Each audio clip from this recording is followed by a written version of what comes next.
What does love mean to you? I don't think I'm going to do as good a job as Shakespeare or even Barry White with respect to that. But I feel like love needs to be active. It's a constant feeling, and you have to constantly give into it. It's not about doing things, it's about understanding the priorities that you have for yourself and for other people. The first requirement for love is you have to love yourself. Yeah. And there's a lot of people I meet that don't love themselves, and they are seeking love from others without loving themselves first. And I think love, first and foremost, is a very selfish notion. Mm. And that may not be popular, but if you don't love yourself, you can't love other people. So you have to be very comfortable with yourself. And once you're very comfortable with yourself, you can be open to love from others. To me, that's what love is all about. And there's the little things. There's the anticipation, there's the wanting to do for others. All of those little things come from love yourself first, be open to love from others. What's loving yourself?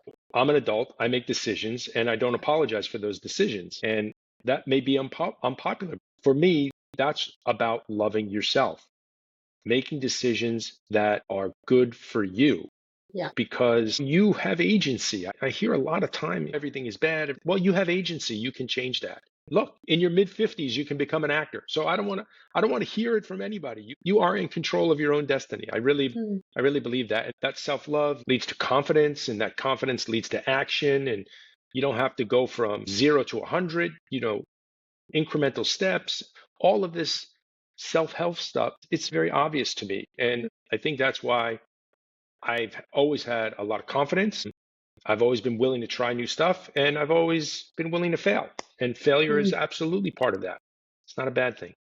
Well, it's part of the learning experience, so you can get up and get better next time. Well, that's absolutely right.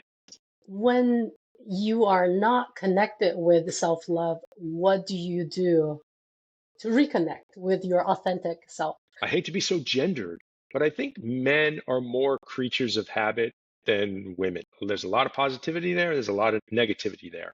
I feel like my male friends, I know where they are. I know Okay. what they're going to do.